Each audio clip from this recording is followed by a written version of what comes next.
E aí, galera?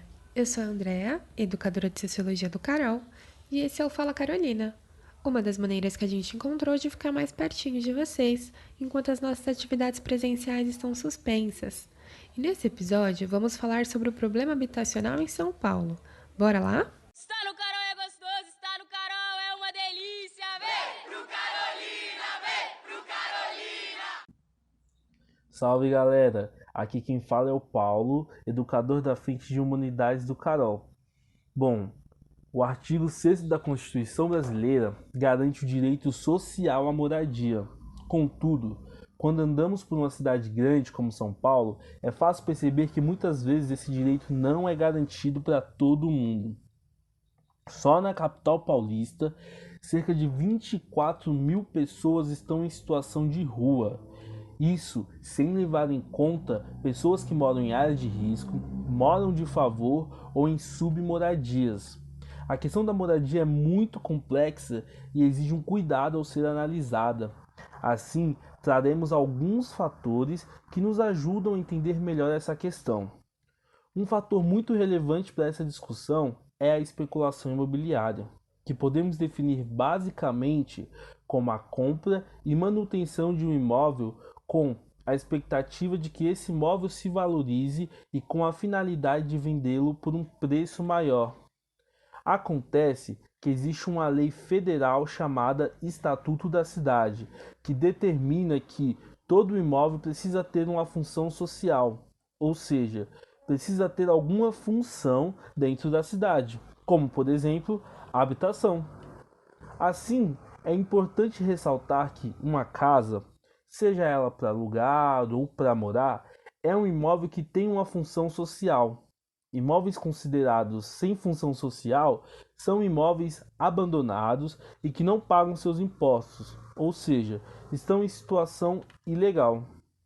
Segundo o Plano Municipal de Habitação de São Paulo, a capital paulista possui 1.385 imóveis ociosos, imóveis que poderiam ser usados para a construção de uma moradia social, diminuindo assim o déficit habitacional na cidade. Outro fator importante para entender esse déficit habitacional é o desemprego.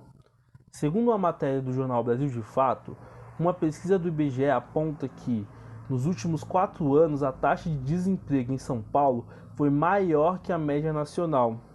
Esses dados nos revelam a desigualdade dentro do município, já que São Paulo é a capital mais rica do Brasil e, mesmo assim, possui a taxa de desemprego acima da média nacional.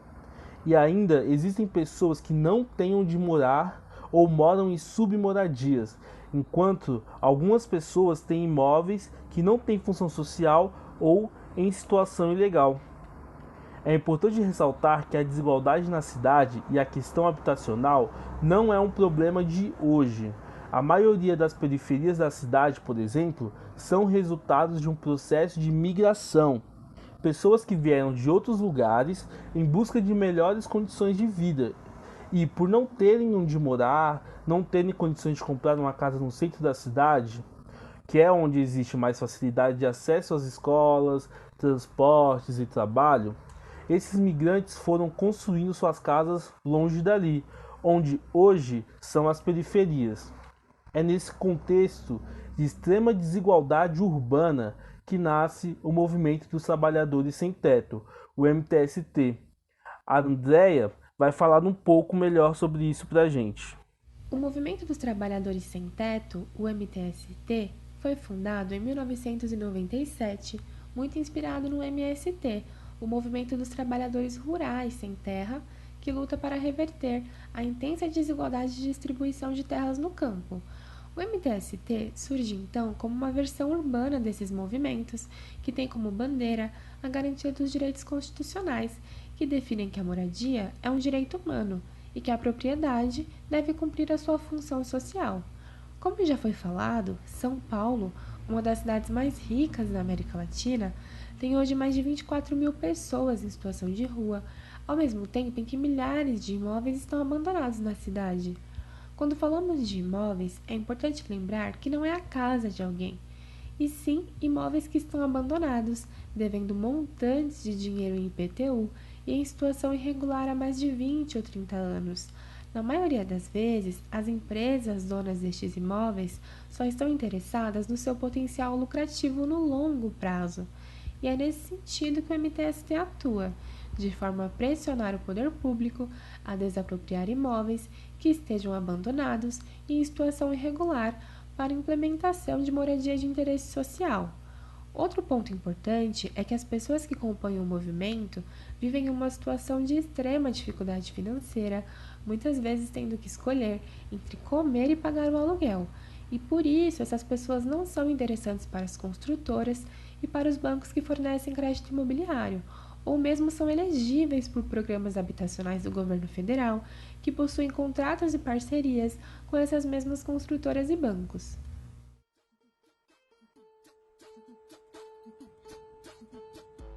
E aí, curtiu o episódio de hoje?